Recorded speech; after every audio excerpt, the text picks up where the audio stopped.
Hoje nós vamos voltar milhares de anos, até as primeiras cidades da humanidade, para descobrir algo que talvez você nunca tenha parado para pensar.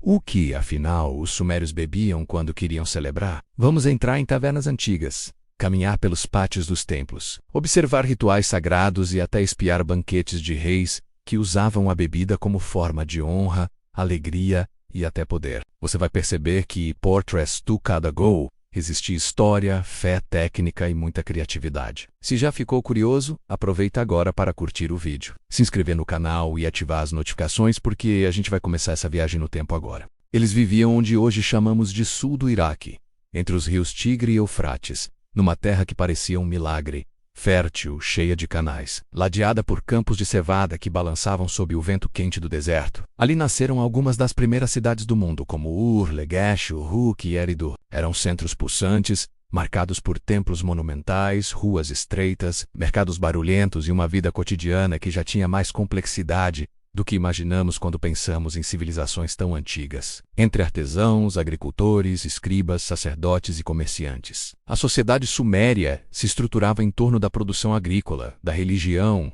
e da administração centralizada dos templos. E foi nesse ambiente que surgiram algumas das práticas mais antigas relacionadas a bebidas fermentadas, que acompanhavam tanto o esforço do trabalho quanto os rituais mais sagrados. A bebida nessa paisagem não era apenas algo que se consumia ao fim do dia. Ela fazia parte da própria organização social. Um trabalhador que ajudava nos campos ou na construção de obras públicas muitas vezes recebia parte de sua remuneração na forma de ração líquida. Sacerdotes realizavam cerimônias que envolviam recipientes cheios de líquidos aromáticos, oferecidos aos deuses como forma de gratidão. Mulheres administravam tavernas onde viajantes encontravam descanso, conversas e música. E em festas comunitárias, especialmente durante períodos de colheita ou celebração de divindades, grandes jarros eram abertos, e o aroma da fermentação se espalhava pela multidão. A arqueologia nos revela isso de maneira muito concreta. Selos cilíndricos, usados para marcar documentos e mercadorias, mostram cenas de pessoas reunidas em torno de um recipiente central, bebendo através de longos canudos feitos de junco ou metal. Esses objetos cumprem a função quase de fotografias congeladas no tempo, retratando momentos de convívio, riso e partilha. Tábuas de argila também registram a distribuição de cevada, pães de cerveja, e recipientes destinados ao preparo de bebidas. Em algumas escavações, foram encontrados jarros ainda com resíduos que, quando analisados, revelam a presença de fermentação. Ou seja, o consumo era real, cotidiano e essencial. Mas para entender por que essas bebidas tinham tanta importância, é preciso enxergar a vida suméria como um conjunto de relações que ligava pessoas, deuses e natureza. A cevada não era apenas um cereal, era símbolo de fartura, presente dos deuses, fundamento da alimentação. Transformá-la em bebida carregava um significado que ultrapassava a mera nutrição. Era uma forma de celebrar a dádiva divina, de agradecer por um ano produtivo, ou mesmo de apaziguar forças invisíveis que poderiam influenciar a prosperidade da cidade. As tavernas, por sua vez, não eram apenas locais de consumo, elas eram centros de convivência, onde notícias circulavam, casamentos eram combinados, acordos nasciam e pequenas intrigas se espalhavam. Eram pontos fundamentais da vida urbana, frequentados por homens e mulheres, embora em algumas regiões fossem administradas principalmente por mulheres. Um viajante que chegava às portas de Uruk, exausto após percorrer rotas comerciais que atravessavam o deserto, sabia que ali encontraria sombra, bebida fresca e a chance de ouvir histórias sobre caravanas, templos e acontecimentos distantes. Esse pequeno espaço se tornava um elo entre mundos diferentes. As festividades religiosas também desempenhavam um papel central nessa relação com a bebida. Durante certas épocas do ano, especialmente ligadas às mudanças das estações, a cidade inteira parecia vibrar ao mesmo tempo. Sacerdotes conduziam procissões até os grandes templos, e oferendas eram deixadas diante das estátuas divinas. Entre alimentos, perfumes e objetos de valor, as bebidas estavam sempre presentes. Elas eram derramadas em recipientes rituais, colocadas no chão como forma de homenagem, ou consumidas coletivamente em celebrações que duravam horas. O ato de beber, nesses momentos, ultrapassava o simples prazer. Tornava-se participação em algo maior, expressão de fé e pertencimento ao grupo. No dia a dia, a bebida também servia como marcador social. A qualidade variava conforme a posição econômica e a ocasião. Em casas simples, a bebida podia ser rústica, espessa e nutritiva, quase um alimento líquido. Em residências mais abastadas, encontravam-se versões mais refinadas, filtradas e aromáticas. E nos templos ou palácios, a bebida assumia caráter cerimonial, preparada com cuidado especial. Cada espaço tinha seu próprio modo de produzir e servir, criando uma espécie de mapa social do sabor. Esse conjunto de elementos menos convivência, trabalho, fé, descanso e celebração formavam um cenário em que a bebida não era mero detalhe, mas componente vital da cultura. Ela concentrava histórias, crenças e hábitos, unindo pessoas de diferentes camadas sociais em torno de algo comum. Não importava se era um camponês agradecendo pela safra, um sacerdote oferecendo líquidos sagrados aos deuses, ou um grupo de amigos, reunidos após um dia exaustivo,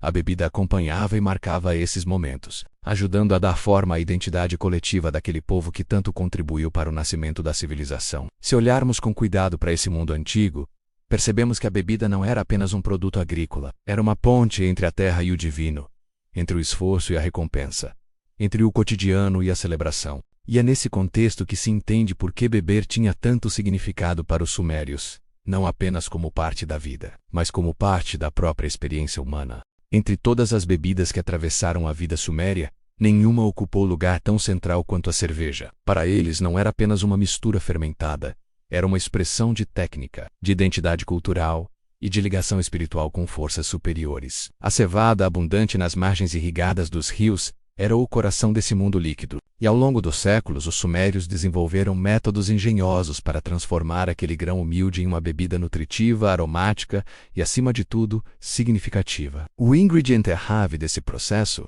era o famoso bapir, um tipo de pão assado quase sem intenção culinária, criado especialmente para servir de base à fermentação. Ele era denso, seco e durava muito tempo, funcionando como uma forma eficiente de armazenar carboidratos para serem transformados em bebida, sempre que necessário. O preparo começava com a produção desse bapir. Ele misturava cevada maltada, cevada comum e algum tipo de adoçante natural, como mel ou tâmara esmagada. Depois de moldado, ia ao forno até endurecer por completo. Uma vez seco, era quebrado em pedaços e mergulhado em grandes recipientes de água. Ali dissolvia-se lentamente, liberando açúcares que seriam consumidos pelas leveduras presentes no ambiente, uma fermentação que acontecia naturalmente, sem o controle que conhecemos hoje. Em muitos locais, adicionava-se mais cevada maltada, já germinada e seca, para intensificar o sabor e estimular a fermentação. O resultado variava de acordo com a proporção de ingredientes, a temperatura, o tipo de jarro, a água utilizada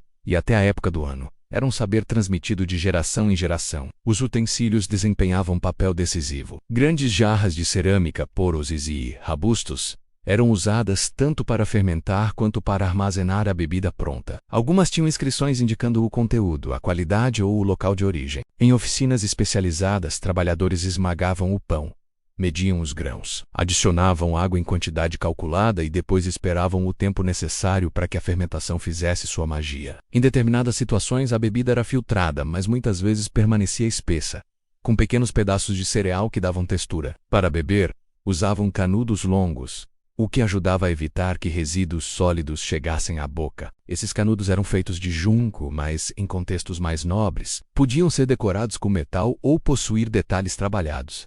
A cerveja suméria não era uma coisa única. Existiam vários estilos, cada qual com um nome e propósito específicos. Algumas eram mais leves, destinadas ao consumo diário, inclusive por trabalhadores que recebiam sua porção como parte da ração do dia. Outras eram mais concentradas e tinham um teor nutritivo elevado, servindo quase como refeição líquida. Também havia versões mais doces, preparadas com adição de tâmaras, ideais para festividades e momentos de celebração. As mais refinadas eram filtradas, claras e destinadas a cerimônias ou a indivíduos de maior status. E, claro, havia as que eram preparadas especialmente para cultos religiosos, feitas com extremo cuidado e destinadas exclusivamente às divindades ou aos responsáveis diretos pelos rituais. Esse universo ganhava ainda mais profundidade quando entrava em cena Ninkasi, deusa da cerveja. Ela era vista como aquela que ensinara aos humanos o conhecimento de transformar grãos em bebida. Seu papel ia além do domínio técnico. Ela representava fartura, alegria, renovação e prosperidade. Um dos textos mais antigos da humanidade é justamente um hino dedicado a ela, menos um poema que descreve o processo de produção da cerveja de forma quase musical, como se cada etapa fosse parte de uma dança sagrada. Nele, A preparação da bebida aparece como obra divina, reforçando a conexão entre espiritualidade e técnica. Ao recitá-lo, os sumérios não apenas honravam a deusa, mas também preservavam o método tradicional, garantindo que a receita fosse transmitida por gerações. A ligação com o sagrado é evidente também nas oferendas deixadas nos templos. A cerveja era colocada diante das estátuas de deuses como gesto de respeito, apaziguamento ou agradecimento. Durante festivais, grandes quantidades eram preparadas exclusivamente para celebrações religiosas. Em muitos casos, somente sacerdotes tinham acesso às versões mais puras, reservadas ao culto. A própria qualidade da bebida oferecida aos deuses refletia o cuidado da comunidade com sua fé. Quando a colheita era boa, as oferendas se tornavam mais generosas. Em períodos difíceis, tornavam-se mais simples, mas nunca deixavam de existir. O consumo, no entanto, não estava restrito ao ambiente religioso. Na vida cotidiana, era comum que famílias preparassem sua própria cerveja em casa, adaptando a receita às condições locais. Cada família tinha seu jeito. Algumas preferiam versões mais ralas, outras mais encorpadas. Nas tavernas, a bebida ganhava caráter social e servia como ponte entre pessoas de diferentes histórias. Um camponês que parava no caminho para beber encontrava comerciantes, artesãos, viajantes e curiosos. Ali, a bebida assumia papel igualitário, nivelando diferenças e aproximando desconhecidos. E mesmo nesses espaços, havia distinções de qualidade. Quem tinha mais recursos podia pagar por uma bebida mais refinada, enquanto outros se contentavam com versões simples, mas igualmente importantes em sua rotina. Em oficinas maiores, especialmente ligadas aos templos, a produção alcançava escala considerável. Registros em tábuas de argila mostram listas detalhadas de ingredientes, quantidades e destinos das remessas. A administração religiosa distribuía cerveja para funcionários, trabalhadores e participantes de cerimônias. Nesses documentos, percebe-se que diferentes classes sociais recebiam diferentes quantidades, um indicador claro de que a bebida também refletia hierarquias e funções dentro da comunidade. O simbolismo por trás da cerveja era poderoso. Ela nutria o corpo, fortalecia o espírito comunitário, marcava rituais de passagem e estabelecia conexões com o divino. Para os sumérios, beber não era ato isolado. Era gesto que unia passado e presente, celebração e trabalho, mito e técnica. A cada jarro aberto, renovava-se a sensação de pertencimento a uma tradição que começara antes mesmo do surgimento das cidades. E, enquanto o sabor se espalhava entre canudos, bowls ou jarros, perpetuava-se também a ideia de que a cerveja era muito mais que uma bebida. Era uma narrativa viva da própria civilização que aprendera a transformar grãos em celebração. As festas sumérias eram mais do que simples encontros animados. Eram momentos em que a cidade inteira parecia respirar num ritmo diferente, guiada por cantos, tambores, passos coordenados e uma atmosfera que misturava devoção, alegria e esperança. Nessas ocasiões, a bebida especialmente a cerveja assumia papel central, não como distração, mas como elo entre indivíduos, deuses e natureza. Sempre que um festival começava, era comum ver as ruas enfeitadas com ramos verdes, tecidos coloridos e pequenas luminárias que serpenteavam pelas vias estreitas, iluminando o caminho das procissões. Grupos se alinhavam atrás de sacerdotes e sacerdotisas, que carregavam objetos sagrados, estandartes e tigelas cheias de cereais e flores. A multidão acompanhava em silêncio respeitoso ou em cânticos repetitivos, que ecoavam pelos muros de argila. Um dos eventos mais marcantes era o Festival da Colheita, quando os campos de cevada davam sinais de maturidade e os grãos eram recolhidos dos campos irrigados. Toda a comunidade celebrava como se fosse vitória coletiva. Os templos recebiam lotes do primeiro cereal colhido, e com ele, produzia-se a bebida destinada às oferendas. Nesses dias, grandes jarros eram alinhados no pátio central, cada um destinado a uma divindade específica. Sacerdotes derramavam parte da bebida sobre altares de pedra ou sobre pequenos canais que conduziam o líquido para tanques cerimoniais. O ato simbolizava gratidão pela fertilidade da terra e a renovação do ciclo agrícola. O restante da bebida era distribuído ao povo,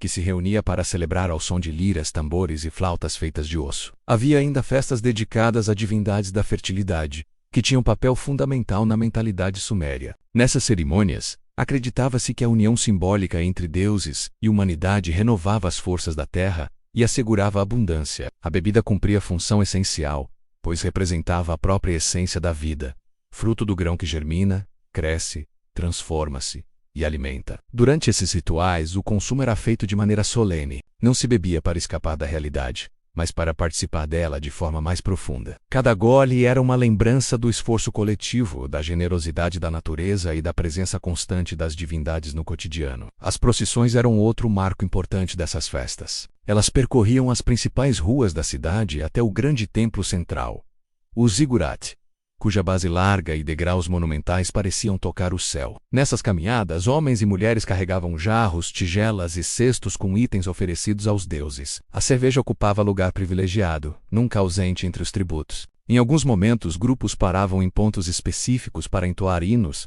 enquanto os sacerdotes aspergiam pequenas quantidades da bebida sobre o solo. O gesto simbolizava a união entre o mundo humano e a terra que sustentava a vida. Crianças acompanhavam com olhos atentos, aprendendo desde cedo a importância dessas tradições. As festas também tinham o poder de unir diferentes estratos sociais. No cotidiano, a sociedade suméria era marcada por funções bem definidas: agricultores, artesãos, escribas, sacerdotes, nobres. Porém, durante as celebrações, todos compartilhavam o mesmo espaço e o mesmo líquido. A bebida fluía dos grandes recipientes para pequenos bowls que circulavam entre grupos diversos. Trabalhadores brindavam ao lado de comerciantes. Sacerdotes conversavam com artesãos. Mulheres que administravam tavernas se misturavam a chefes de famílias influentes. Por algumas horas as diferenças se diluíam e o ato de beber em conjunto criava laços invisíveis. Os rituais noturnos tinham atmosfera distinta. Quando o sol se escondia atrás dos canais e a brisa trazia o cheiro úmido das margens dos rios,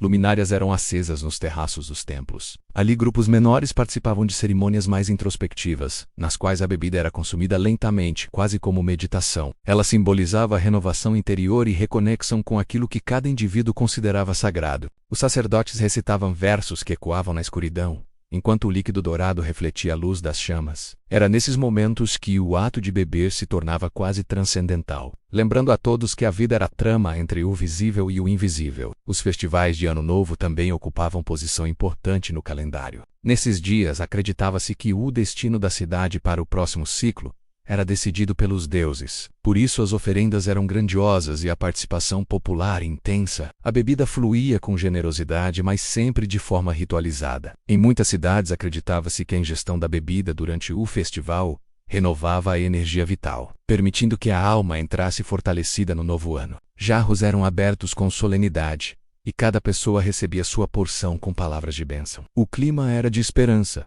como se cada gole carregasse a promessa de prosperidade. Em cerimônias dedicadas às guildas e corporações de trabalho, a bebida cumpria papel de união profissional. Grupos de oleiros, tecelões, pescadores ou escribas se reuniam para agradecer às divindades protetoras das suas atividades. Depois das orações, partilhavam a bebida que representava o fruto do próprio trabalho. Era uma forma de reforçar laços e reafirmar o sentido coletivo de cada ofício. Essas pequenas celebrações, apesar de menos grandiosas, eram fundamentais para manter coesa a vida social da cidade. Em todos esses contextos, grandes festas públicas, rituais íntimos, cerimônias comunitárias menos beber, não era um ato trivial. Era um gesto carregado de significado, um modo de participar da ordem cósmica que os sumérios acreditavam reger o mundo. A bebida conectava os ciclos da terra aos ciclos humanos, transformando cada celebração em um lembrete de que viver era, também, agradecer, renovar e compartilhar. Para eles, cada jarro aberto era convite para entrar no momento sagrado, em que o sabor da bebida se misturava ao sentimento de pertencimento e a certeza de que, juntos, celebravam algo maior do que si mesmos. No cotidiano sumério, longe das procissões solenes e dos rituais grandiosos, a bebida continuava presente como um fio que costurava relações humanas. As tavernas eram o coração desse universo mais simples e íntimo, funcionando como pontos de encontro onde as barreiras sociais se tornavam mais maleáveis. Pequenas estruturas de tijolos de argila, com aberturas para ventilação e bancos improvisados, criavam um ambiente acolhedor para quem buscava um momento de pausa. Lá dentro, jarros eram alinhados em suportes baixos, e a luz do final da tarde atravessava as frestas, criando sombras longas que se moviam conforme as pessoas chegavam, conversavam e se acomodavam. A cerveja era servida em tigelas ou bebidas com canudos longos, dependendo da textura, e a conversa fluía no mesmo ritmo da bebida. Esses espaços eram administrados com frequência por mulheres, que desenvolviam verdadeira habilidade em medir porções, equilibrar sabores e manter harmonia entre clientes tão diversos. Elas conheciam histórias de mercadores que atravessavam desertos, de viajantes que vinham do norte carregando mercadorias exóticas, de escribas que buscavam descansar a mente depois de horas copiando textos, e de agricultores que celebravam pequenas vitórias diárias. Nas tavernas, cada um se sentava onde houvesse espaço, e ali nascia uma convivência que se repetia dia após dia. Era comum que alguém contasse um acontecimento da cidade, que outro comentasse sobre o preço da cevada, ou que um grupo risse de alguma anedota envolvendo vizinhos ou colegas de trabalho. O humor fazia parte da experiência. Piadas, exageros e histórias improvisadas transformavam a bebida em combustível para conversas descontraídas. Nesses momentos, a cerveja assumia um papel leve, quebrando a rigidez do cotidiano. Trabalhadores se reuniam antes de voltar para casa, compartilhando impressões sobre o dia. Artesãos trocavam confidências sobre dificuldades na produção, celebrando encomendas recebidas ou lamentando perdas de material. Escribas relatavam erros engraçados de aprendizes, enquanto tecelões comentavam tramas mal feitas que precisaram desfazer. Nada disso era registrado em tabuletas de argila, mas era justamente ali que a vida acontecia com mais espontaneidade. A bebida também desempenhava função prática no trabalho. Em muitas cidades, trabalhadores recebiam parte de sua remuneração na forma de ração de cerveja. Era uma quantia calculada conforme as horas dedicadas a tarefas agrícolas, construção de canais, limpeza de templos ou transporte de mercadorias. Essas rações não significavam apenas sustento, mas também reconhecimento por seus esforços. Ao final de uma jornada exaustiva, beber a porção recebida tornava-se quase um ritual pessoal, uma forma de honrar o próprio corpo cansado e agradecer pelo progresso do dia. Para muitos, esse gesto simbolizava dignidade e conexão com a comunidade que dependia do seu trabalho. As reuniões familiares também eram marcadas pela presença da bebida, mas de maneira mais suave e acolhedora. Em casas simples, compostas por um pátio pequeno e alguns cômodos ao redor, famílias se reuniam ao anoitecer. As crianças brincavam enquanto os adultos conversavam sobre os eventos da semana. Em celebrações menores, como o nascimento de uma criança, a conclusão de uma colheita doméstica ou a visita inesperada de um parente distante, pequenas porções de bebida eram preparadas com carinho. Era comum que alguém tirasse de um jarro guardado com cuidado uma bebida um pouco mais doce,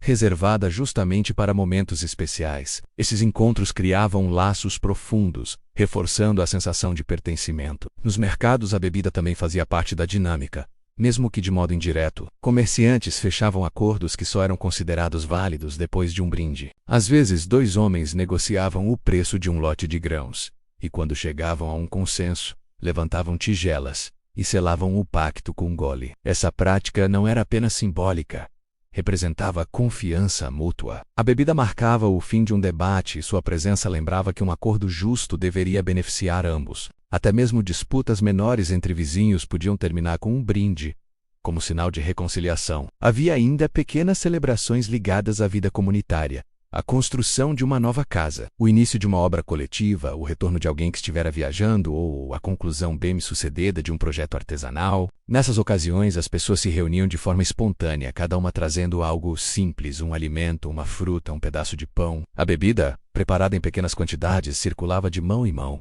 criando um sentimento de união. Era o cotidiano celebrando a si mesmo, sem necessidade de grandes templos ou procissões. A alegria surgia de pequenas conquistas, da convivência e da partilha. Nas margens dos canais, grupos se reuniam ao final do dia para conversar e descansar. Ali, longe do burburinho das ruas, pescadores e barqueiros se sentavam à beira da água, observando o reflexo do céu nas superfícies calmas. Trocas de histórias, risos discretos e reflexões sobre o futuro definiam esses encontros. A bebida ajudava a soltar palavras, suavizar tensões e tornar o ambiente mais leve. Não era incomum que nessas cenas a cerveja tivesse sabor mais rústico, quase pastoso, fruto de produções caseiras improvisadas. Em todas essas situações, a bebida funcionava como mediadora social. Ela aproximava pessoas, suavizava divergências, celebrava vitórias e transformava instantes comuns em memórias. Para os sumérios, a convivência cotidiana tinha a mesma importância que os grandes rituais, e a bebida era um dos elementos que revelavam essa verdade. Não se tratava de exagero ou extravagância, mas de equilíbrio.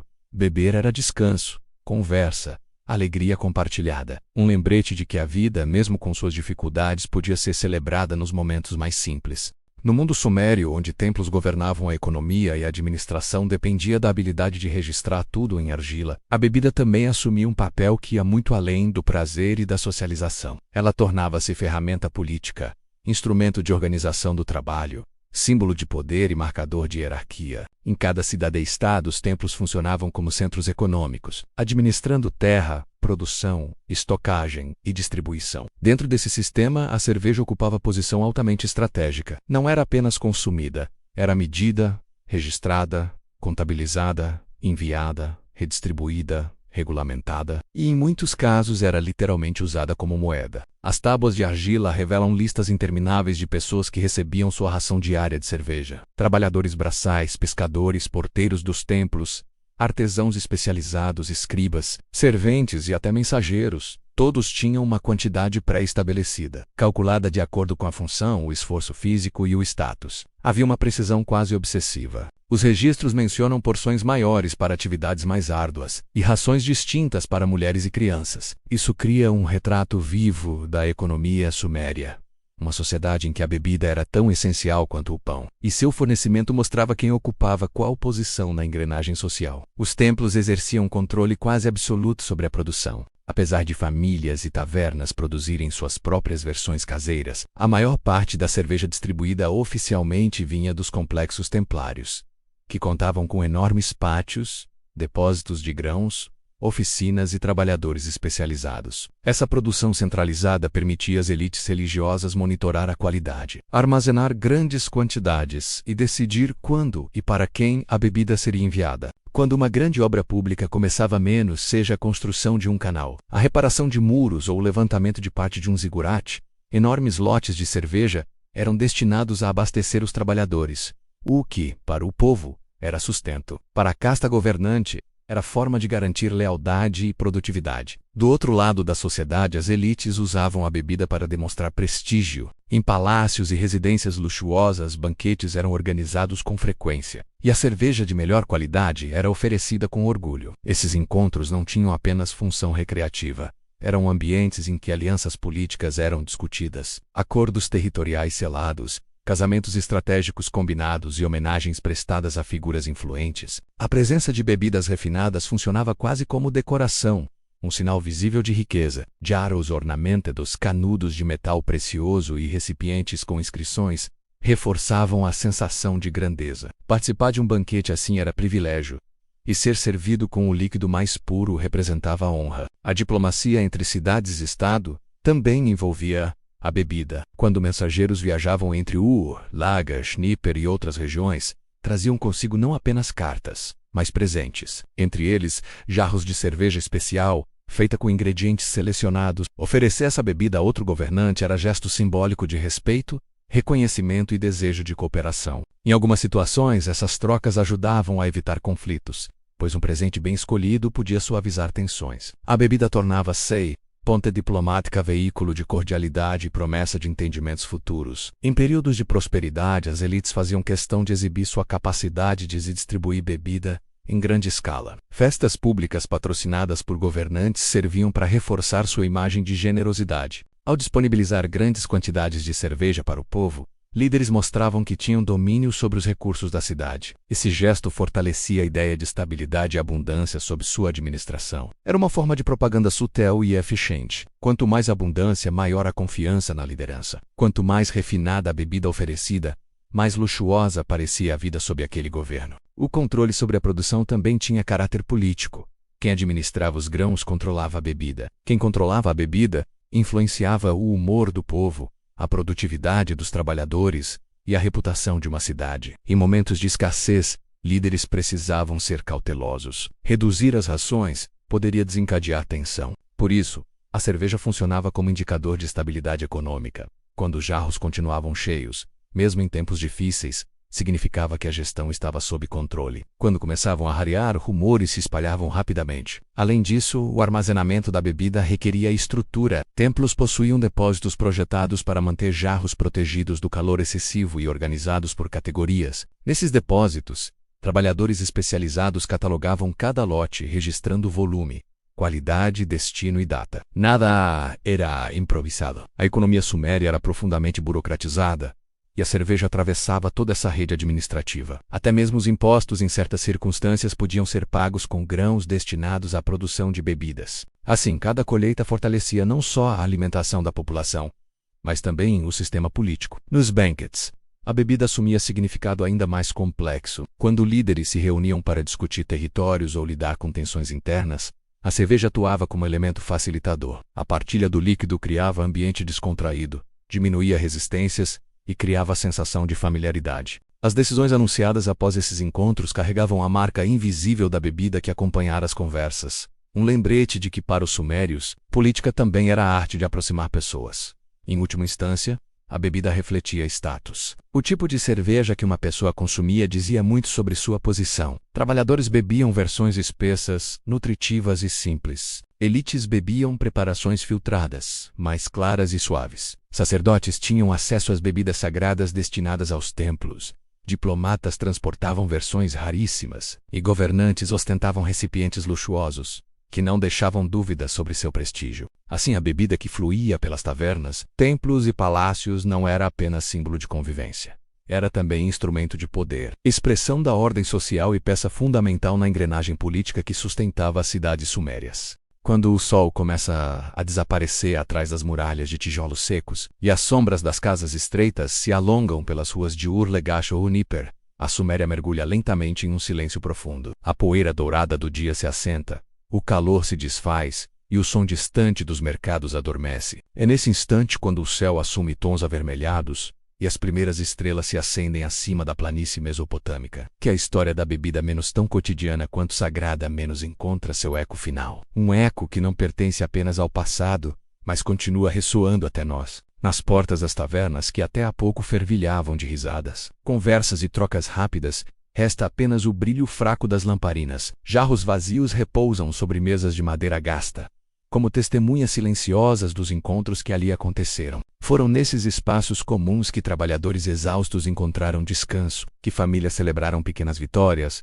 que viajantes partilharam histórias trazidas de longe. Cada gole ali derramado tinha um significado modesto, porém profundo.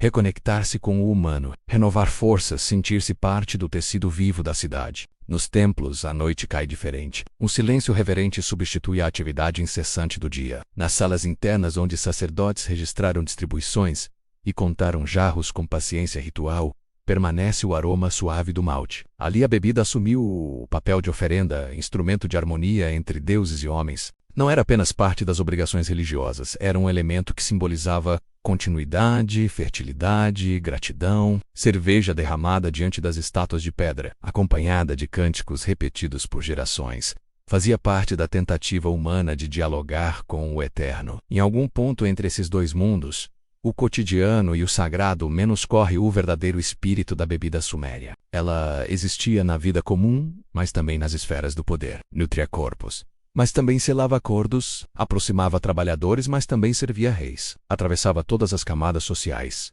unindo-as pela mesma necessidade, pelo mesmo gesto ancestral de levar o recipiente à boca e sentir o gosto espesso, terroso, vivo. Esse gesto, repetido milhares de vezes ao longo dos séculos, cria uma espécie de ponte silenciosa que nos alcança ainda hoje. Quando imaginamos um sumério levantando seu recipiente ao final do dia, vemos algo familiar. O movimento é o mesmo que nós fazemos ao brindar. A intenção é a mesma: celebrar, agradecer, descansar, reconhecer a presença do outro. É esse paralelo que torna o passado tão próximo. As cidades sumérias desapareceram sob a areia, seus templos ruíram, seus reis foram esquecidos, suas línguas deixaram de ser faladas, mas os sabores que criaram, menos rústicos, densos, fermentados, com paciência menos, sobreviveram na memória da humanidade. Não como receitas preservadas, mas como gesto, como ideia, como herança silenciosa. Enquanto a noite se aprofunda, os canais refletem a luz tênue da lua. Pescadores recolhem suas redes, agricultores fecham os portões de suas casas, artesãos organizam ferramentas para o dia seguinte. Há algo de eterno nesse ciclo. E, em algum local discreto, talvez em uma pequena taverna ainda iluminada, alguém serve os últimos jarros da noite para os que tardaram a voltar para casa. Ali, no sutil encontro entre cansaço e alívio, está a essência que atravessou milênios, a bebida como pausa, como ponte, como lembrança de que a vida é feita de pequenos instantes compartilhados. À medida que a cidade se entrega ao sono, os jarros repousam como se também aguardassem o amanhecer. Os registros de argila continuam guardando números, nomes e medidas, imutáveis sob a luz da lamparina. E a brisa quente que sopra do deserto parece carregar consigo os murmúrios do passado. Histórias de trabalhadores que receberam suas rações, de sacerdotes que fizeram oferendas, de líderes que brindaram em banquetes repletos de intenções políticas. A bebida foi testemunha de tudo isso, atravessando cada esfera da vida suméria, sem jamais perder seu significado mais simples: unir pessoas. Agora, quando pensamos nesse mundo distante, percebemos que seu legado não está apenas nas ruínas que restaram, nem nos artefatos que sobrevivem dentro de vitrines. Ele vive no ato cotidiano de preparar, partilhar e saborear uma bebida. Vive na convivialidade que ainda buscamos ao redor de mesas, na celebração dos encontros, na pausa necessária após o trabalho. A Suméria pode ter desaparecido, mas seus gestos persistem. Seus sabores, mesmo transformados, ainda estão presentes em nossas formas de brindar. E assim, enquanto as estrelas se multiplicam sobre a vasta planície, surge a sensação de continuidade. O passado não se encerra, ele apenas muda de forma. Os jarros sumérios talvez tenham se tornado copos modernos, os templos, cervejarias, as tavernas, bares iluminados, mas o impulso humano permanece o mesmo. No fundo, quando elevamos um copo, ecoa um gesto feito há 5.000 anos. A noite avança, a cidade antiga adormece, e o ciclo se fecha com suavidade. No silêncio que se instala, permanece a certeza de que, mesmo em mundos tão diferentes, existe uma ligação profunda entre nós e aqueles que viveram às margens do Tigre e do Eufrates. É a lembrança de que o sabor compartilhado, simples, terrestre, ancestral, é uma das formas mais antigas de humanidade, e que esse sabor, ainda hoje, continua atravessando o tempo.